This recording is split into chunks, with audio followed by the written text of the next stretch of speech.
Before we dive into tonight's tale, make sure to hit that subscribe button if you want more creepy stories that will keep you up at night. The city sky is burning orange and purple, streaked with the last traces of daylight, as if someone took a match to the clouds. The high school stadium is alive, packed with people yelling, laughing, lost in the rhythm of a Friday night football game.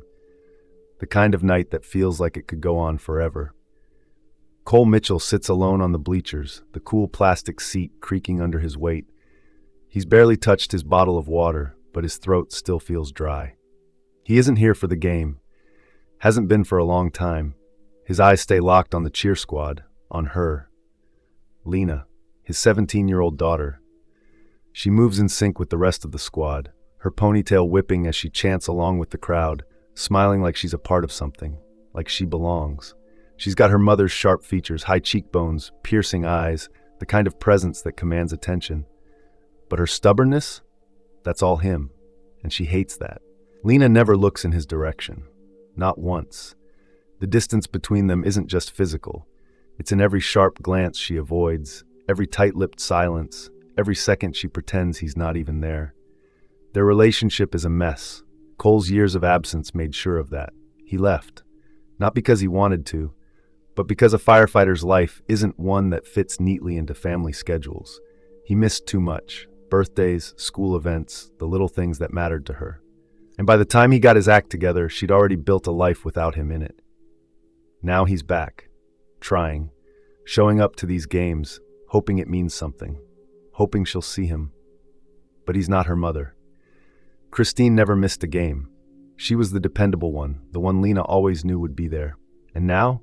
She's remarried, living 2 states away, and Cole's the only parent left standing in the bleachers, waiting for a moment that might never come.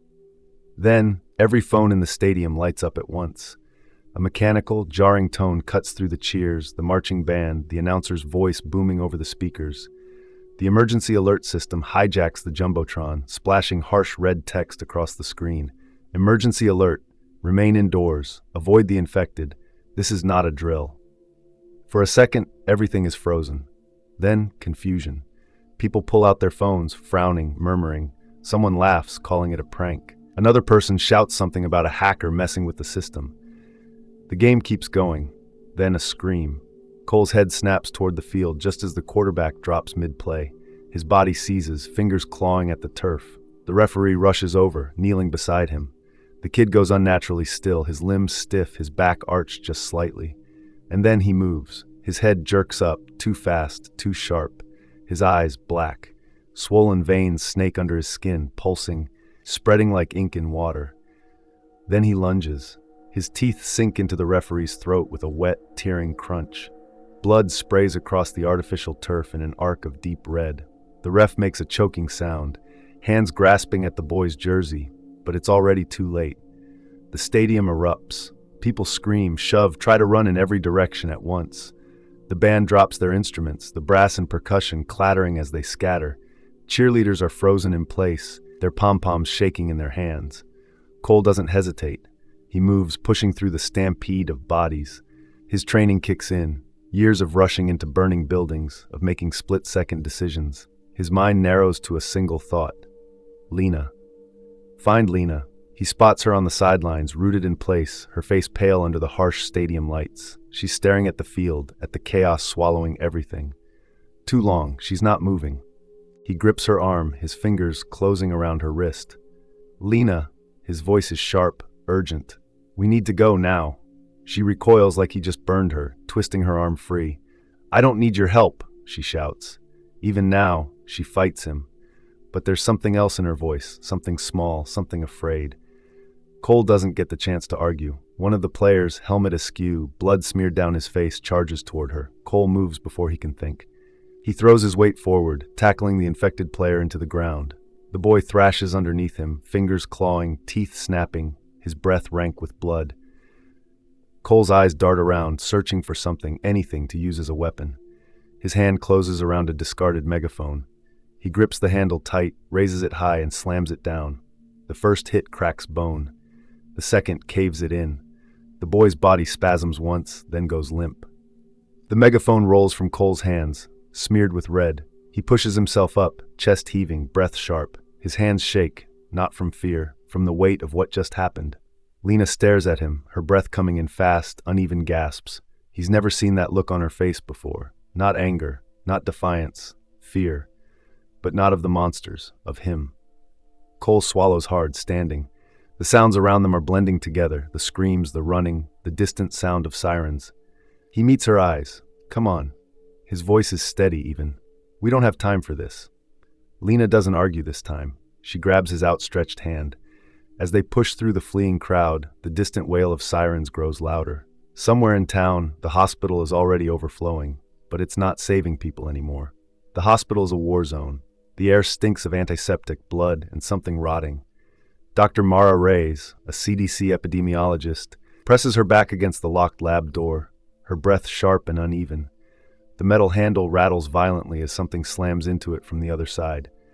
The infection spread too fast, burning through the hospital like wildfire. Now, the halls outside are filled with them, the dying, the dead, and the ones that refuse to stay down. She risks a glance through the reinforced lab window. The ER is a bloodbath. Patients strapped to gurneys convulse violently, their limbs jerking, twisting at unnatural angles. Their eyes roll back, veins blackening, spreading like ink beneath their skin. Some have already gone still, but she knows better than to think they're dead. The first cases had been rushed in less than 24 hours ago. Fever, seizures, violent confusion. Standard CDC protocol had been called in. Quarantine, biohazard gear, full lockdown. But none of it mattered. It had spread too fast. Now it's everywhere. Mara grips the scalpel tighter, her knuckles white. This isn't rabies. This isn't Ebola. This is something else. She turns back to the lab counter, shoving aside empty vials and used syringes. The cooler is still there, sealed, untouched. Blood samples, the only real lead they have, a crash. The lab door shudders. Mara spins. A man in hospital scrubs slams against the small observation window, his hands slick with blood. His eyes, black, void of reason. His lips pull back in a snarl, teeth jagged, stained red. She doesn't hesitate. She grabs the cooler, turns and bolts for the fire escape. The hallway is full, bodies on the ground, in chairs, against walls, some still screaming, some still twitching, some just watching. She weaves through them, her breath sharp, forced. Then, movement. A nurse. Her white scrubs are soaked in red. Her head jerks up, her mouth twitching, jaw unhinged at an unnatural angle. She lunges. Mara slashes. The scalpel tears through the nurse's throat, severing flesh and tendons in one clean motion. Thick, black blood sprays, burning hot against Mara's skin. The woman's body seizes, collapses, her limbs still twitching. Mara doesn't stop. She chokes back the burn in her throat, the raw sting of bile rising in her gut. Focus. Keep moving. Get out.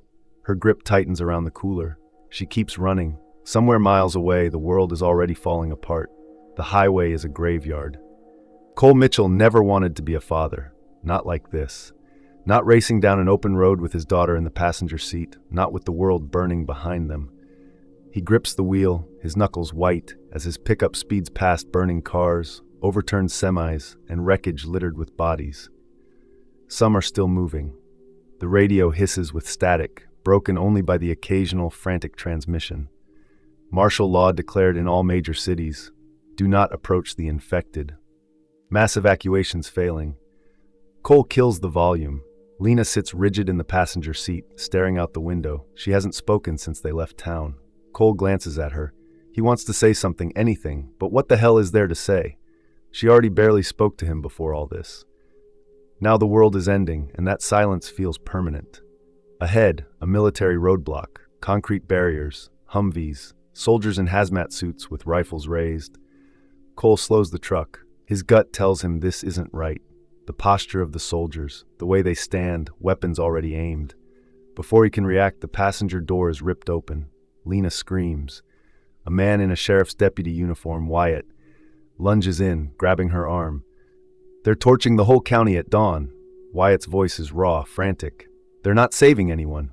Cole moves on instinct. His fist connects with the deputy's jaw. The man stumbles back, hitting the pavement hard. The soldiers see the commotion. Their rifles shift. Cole's stomach drops. "Get in," he shouts, throwing the truck into reverse. The first gunshots explode through the night. Cole barely registers Lena slamming the door shut before he floors the gas. The tires screech as they tear backward, narrowly missing an abandoned patrol car. Then, a dull roar. The horizon glows red. Cole flicks his gaze to the rearview mirror. Firebombs, falling in the distance. They're really going to burn it all down. Cole doesn't stop driving, doesn't look back. Lena stays silent beside him, staring out the window, her fingers clenched into fists. They don't speak until the ranch comes into view. A long dirt road, a wire fence, the silhouette of a house against the darkening sky. Cole's ranch, it stands just as he left it, silent, untouched, waiting. Cole's ranch was built for survival. Every inch of the place, from the reinforced doors to the water filtration system in the basement, was prepped for something. Lena moves through the dimly lit house, her arms wrapped around herself. The place smells like cedar and dust, untouched in a way that makes it clear her dad never really lived here. Not fully. She stops at a bookshelf near the fireplace. Among old hunting guides and military survival manuals, one book stands out, smaller, leather-bound, well-worn. She pulls it free, a journal. Curious, she flips it open. Messy handwriting fills the pages. Some are sketches of her. Her at 5 years old, grinning with a missing tooth. Her at 10, sitting on a porch swing. She turns another page. Letters. Letters never sent. Lena, I know I wasn't there when you needed me. I don't know how to fix that. I'm sorry I missed your first game. I don't know if you'd even want me around, but I never stopped thinking about you. Lena's throat tightens. A gust of wind pushes against the house, but it's not just wind. There's something in the air, thick, sour. Outside, Cole stands on the porch, a detonator clutched in his hand. His breath comes slow, measured. He listens to the night, the way the crickets have gone quiet, the way the air has shifted. Then, movement. From the tree line, they come, dozens. Some still smoldering from the firebombs earlier, their flesh blackened, peeling away in strips, but it doesn't matter. They just keep coming. Cole doesn't flinch. He tightens his grip on the detonator, presses the trigger. A split second of silence, then the earth erupts. The shockwave slams through the front line of the horde, turning bodies into shredded limbs and burning torsos. The fire blazes high, casting twisting shadows against the smoke. From inside, Lena watches. She watches her father stand his ground, shotgun raised, the firelight reflecting off his eyes, for the first time in years. She isn't angry at him, she's afraid to lose him. Cole reinforced the front door with a chair, shoving it beneath the knob before taking a step back. The house felt quiet now, but not the kind of quiet that meant safety, more like the kind that sat heavy in the air, waiting to be broken. Lena stood near the fireplace, arms crossed so tightly it looked like she was trying to hold herself together. She hadn't said a word since they got inside, but Cole could feel the tension rolling off her. She was still trying to process everything. Hell, so was he. Then a crash outside. Cole's breath stilled. Lena's head snapped toward the door. The sound wasn't distant, it was right outside the porch. Wood creaked under unsteady footsteps. Someone, or something, was out there. Cole moved fast, grabbing his shotgun from where he'd set it against the wall. He held up a hand, signaling Lena to stay put. She didn't argue. Another sound, not a growl, not the wet shuffle of the infected. This was different, a strained, pained breath. Cole edged toward the window, keeping low. He peered out into the darkness, eyes adjusting to the dim moonlight. Then, from the tree line, a figure stumbled into view. A woman. She was barely upright, one arm clutching something against her chest, the other wrapped tightly in a bloodied bandage. A torn lab coat clung to her frame, streaked with dirt and dried blood. She took another weak step forward before her legs gave out beneath her. Cole swore under his breath. He didn't have time to think. If she stayed out there, she'd be dead in minutes. Whether by infection or by the things lurking in the dark, it wouldn't matter. He yanked open the door and rushed onto the porch. The second his boots hit the wood, the woman lifted her head slightly, her eyes dazed but locked onto him. She was alive. He grabbed her under the arms, hoisting her up. She wasn't heavy, but she was shaking, whether from shock or injury, he couldn't tell. Cole dragged her inside, kicking the door shut behind him. The second they were in, Lena jumped back. She could be bit, she snapped, backing away fast. Cole ignored her, lowering the woman onto the old couch near the fireplace. Up close, she was in bad shape. Her breathing was shallow, her skin pale beneath the dirt and blood. but her eyes were sharp, flickering between him and Lena. "I'm fine," she rasped, voice hoarse. "Not infected." Lena didn't look convinced. Cole wasn't either. The woman's fingers trembled as she tightened her grip on the small cooler she'd been carrying. It was one of those medical transport containers, the kind used for blood samples or vaccines. She swallowed hard. "My name is Mara Reyes. I need help." Cole kept his face blank, didn't say anything, just waited. Mara let out a weak breath, like she knew she had to explain fast if she wanted to stay. "I was at the hospital," she said, voice still raw. "I work for the CDC." She shifted, adjusting the cooler in her lap. "The virus, this infection, it's not just spreading, it's changing." Lena tensed. "What do you mean, changing?" Mara winced as she tried to sit up straighter, her bandaged hand shaking. "I have blood samples," she said, gesturing to the cooler. "Something's wrong with them. I need real equipment, a lab, or this whole town is gone." Cole narrowed his eyes. He didn't trust people easily, and right now, trusting the wrong person could get them killed. "Why come here?" Lena asked. Mara exhaled sharply, shaking her head. "I didn't. My car flipped outside of town. I was trying to reach the university, but those things—" She glanced toward the boarded-up windows, voice dropping. "They chased me. I ran here because it was the closest place." She hesitated, then lifted her bandaged hand slightly. "One of them bled on me," her fingers curled into a fist. "It burns." Lena stiffened. Cole didn't like this, didn't trust this. But if she was telling the truth, then she was the only person who might actually understand what the hell was going on. And right now, that meant she was worth keeping alive. He exhaled slowly. "Get inside," he muttered, glancing toward the windows again. "We'll talk later." Mara didn't argue. She just nodded, relief flickering across her face as she sagged against the couch. Lena hesitated before turning toward the hallway. She didn't look back at Cole, but as she disappeared into the shadows, she muttered under her breath, "There's not going to be a morning." The air is cold when they set out the next morning.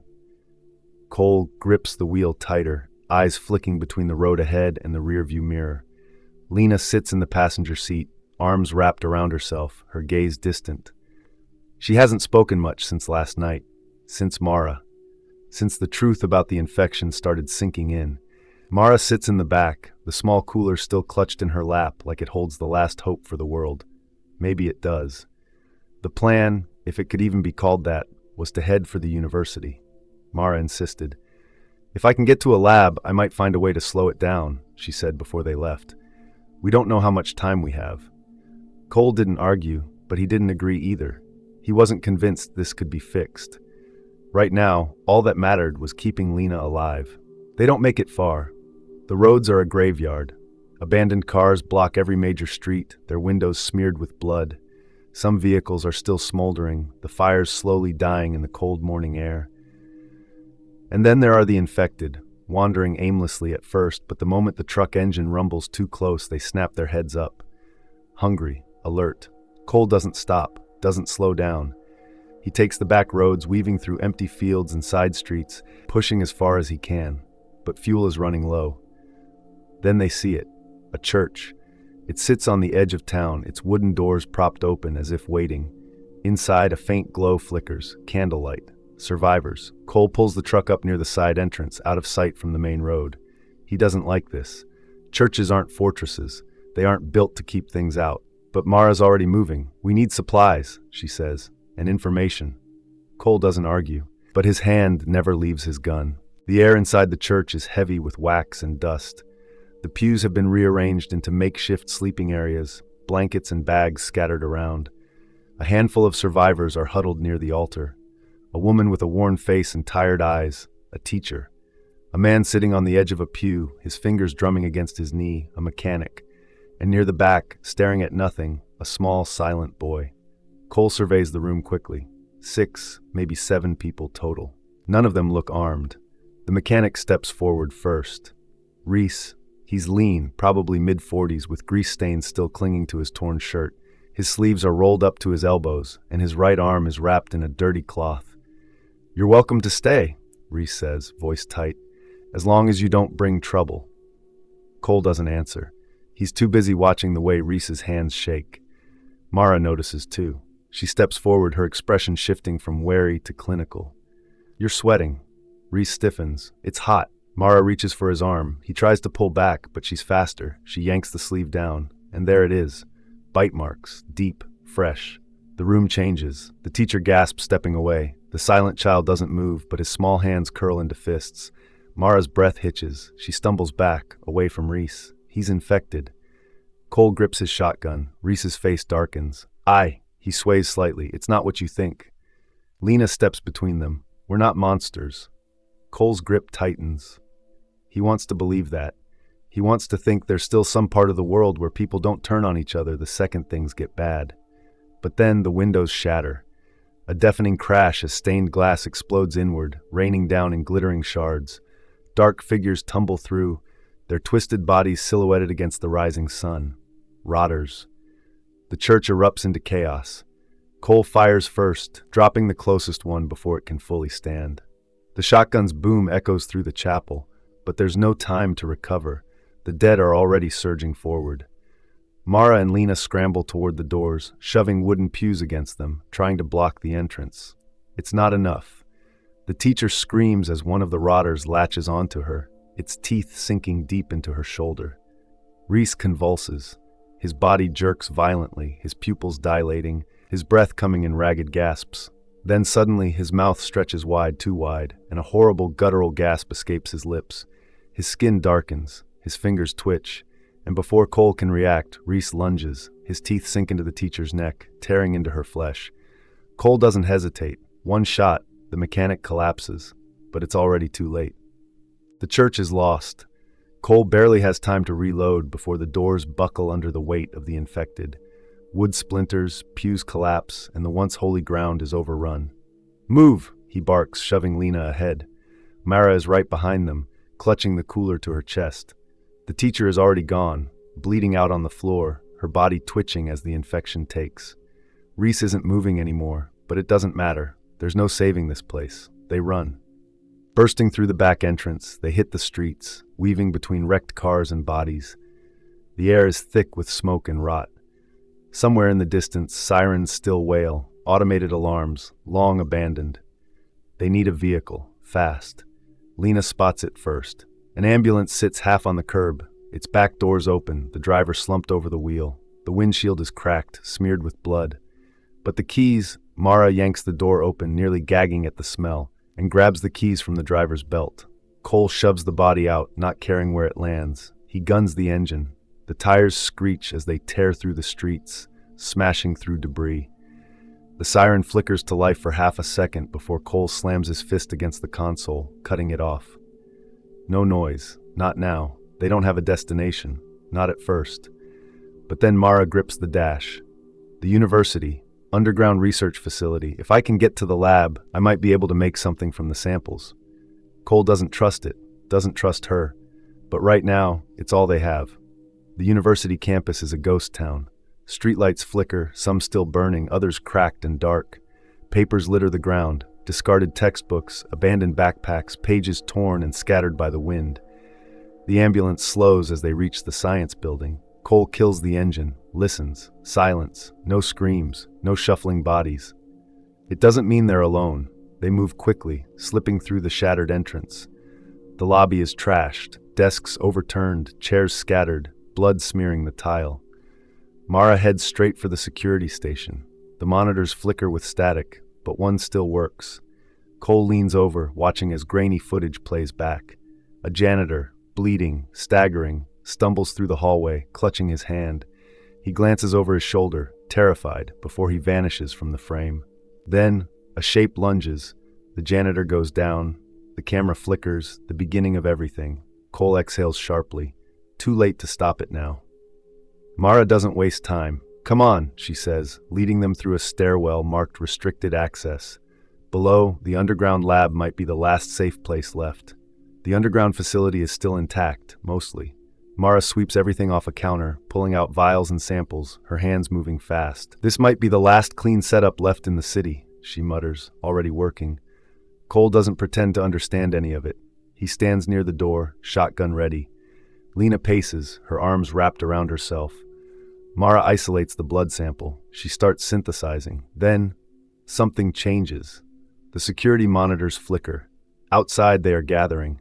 At first, they stumble through the courtyard like every other infected they've seen. But then, they stop. Their heads turn, their bodies twitch, adjusting, and then they start climbing. "Shit," Cole mutters. "They're learning." The lab doors shake. Cole grips his shotgun. Mara works faster. Then the doors give out. They pour in. Cole swings the fire axe first, splitting one skull open. He barely has time to yank it free before another lunges. Mara doesn't stop. Her hands are shaking, but she finishes the serum. One dose. Not enough. She turns, eyes locking onto Lena. "You're the blueprint." Lena freezes. "What?" Mara shoves the research hard drive into her hands. "This might be the only way to stop it." Cole doesn't hesitate. He makes the call. Cole has no choice. The lab's containment system is failing, and if the infected break through, they'll swarm Lena before she can escape with the cure.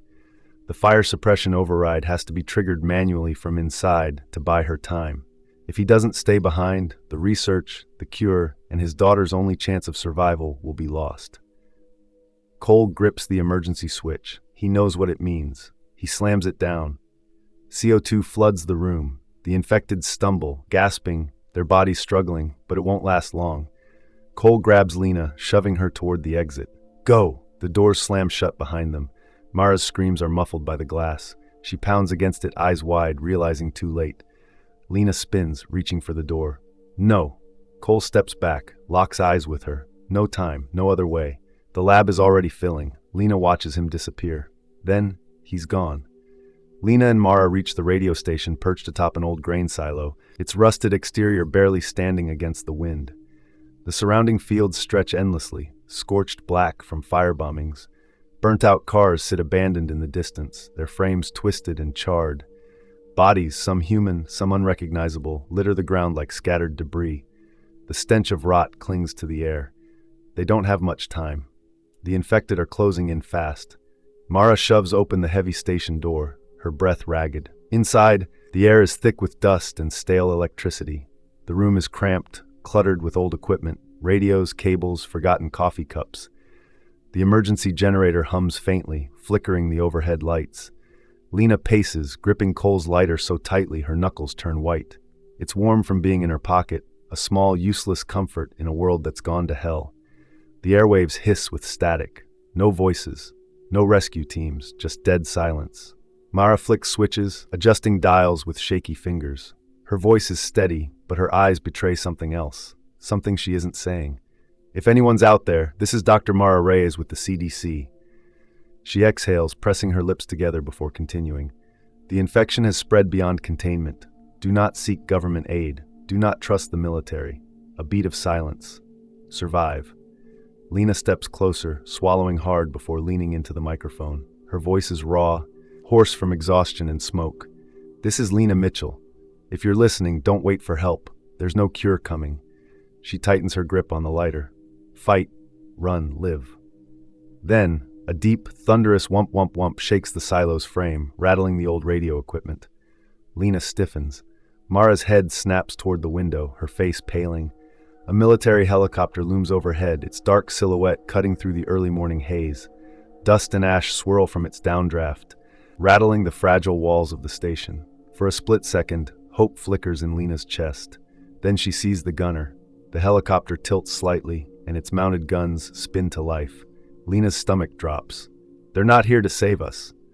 A metallic click, click, click fills the air. Then a storm of bullets tears through the silo's walls. Metal screams. Sparks fly. Equipment shatters. Mara lunges forward, grabbing Lena and dragging her away from the windows. "They're burning everything," she shouts over the gunfire. "No survivors, no evidence." The noise draws them, the infected. From every direction they flood the fields below. A swarm of them, dozens, maybe hundreds, drawn like moths to a flame. Their snarls rise over the sound of the helicopter. The chopper dips lower, its side doors sliding open. Lena sees them, soldiers in hazmat suits. Not rescuers, executioners. The pilot adjusts his angle, the gunner repositioning, ready to unleash a firestorm. Mara moves first. She shoves something into Lena's hands, a detonator. Lena blinks, chest heaving. "Make it count," Mara says, her voice tight. Lena's heart pounds. She looks past Mara, past the wreckage of their world, toward the fuel tanks near the base of the silo. She doesn't hesitate. Her thumb slams the trigger. Boom. The explosion erupts like a second sunrise, a wall of fire swallowing the sky. The shockwave slams into the helicopter, sending it into a violent tailspin. The pilot struggles, but it's too late. The chopper veers sideways, flames licking at its rotors. It plummets. Lena watches, frozen, as it crashes into the horde below, the impact crushing dozens of infected in a brutal, fiery wreck. Then, a scream. Lena turns, just in time to see Mara shove her away. The zombies overrun her. Mara's face twists in pain, but her voice is clear. "Go!" Lena hesitates, just for half a second. Her eyes lock on Mara's fading form, arms swinging, fighting, losing. Then she turns and runs. Lena walks a deserted highway, her boots scuffing against the cracked pavement. The sky is a dull, grayish-orange, the kind of dawn that feels neither new nor promising. Just the next stretch of time in a world that won't stop dying. Her backpack shifts with every step, the hard drive inside pressing against her spine. It feels heavier than it should, like the weight of everything that came before it. Mara, Cole, Reese, all of them. Their voices still echo in her mind. The road ahead is littered with remnants of the old world. An overturned truck, its cab melted from fire, a bicycle rusted to the frame. Suitcases ripped open, their contents strewn across the asphalt like someone had been desperate to escape. No one made it far. In the distance, a lone zombie twitches. Its body is barely holding together, skin flaking away with each sluggish movement. It doesn't lunge at her. It doesn't even groan. It just stands there, its head jerking in small, uneven twitches. The virus is burning itself out, or adapting. Lena exhales, slow and steady.